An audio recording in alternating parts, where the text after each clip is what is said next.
Breaking చూస్తున్నాం. తిరుపతి జిల్లా కోట ZP బాలికల హై స్కూల్లో క్రీడా ఉపాధ్యాయుడి నిర్వాకంతో సుమారుగా 30 మంది విద్యార్థులు అస్వస్థతకు గురయ్యారు.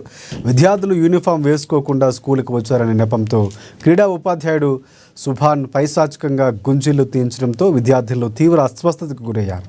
విద్యార్థులు కాలు వాచి కనీసం నడవటానికి కూడా ఇబ్బంది పడ్డారు. దీంతో వారిని చికిత్స నిమిత్తం స్థానిక ఏరియా హాస్పిటల్కు తరలించారు. ఈ ఘటనపై సమాచారం అందుకున్న విద్యార్థుల తల్లిదండ్రులు హాస్పిటల్ వద్దకు చేరుకుని ఆందోళన వ్యక్తం చేశారు. సమాచారం అందుకున్న డిఎస్పీ గీతాకుమారి హాస్పిటల్కు చేరుకుని విద్యార్థులను పరామర్శించారు.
తిరుపతి జిల్లా కోట జడ్పీ బాలికల హైస్కూల్లో క్రీడా ఉపాధ్యాయుడి నిర్వాకంతో సుమారు 30 మంది విద్యార్థులు అస్వస్థతకు గురయ్యారు. విద్యార్థులు యూనిఫామ్ వేసుకోకుండా స్కూల్కు వచ్చారనే నెపంతో క్రీడా ఉపాధ్యాయుడు సుభాన్ పైశాచికంగా గుంజిళ్లు తీయించడంతో విద్యార్థులు తీవ్ర అస్వస్థతకు గురయ్యారు.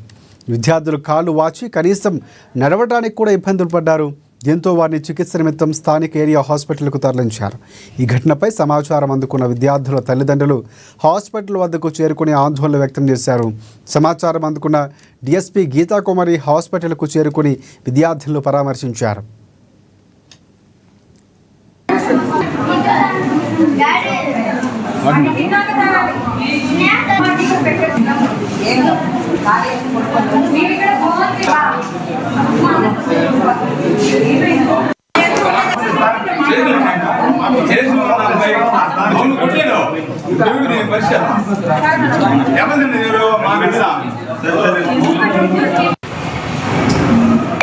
కాబట్టి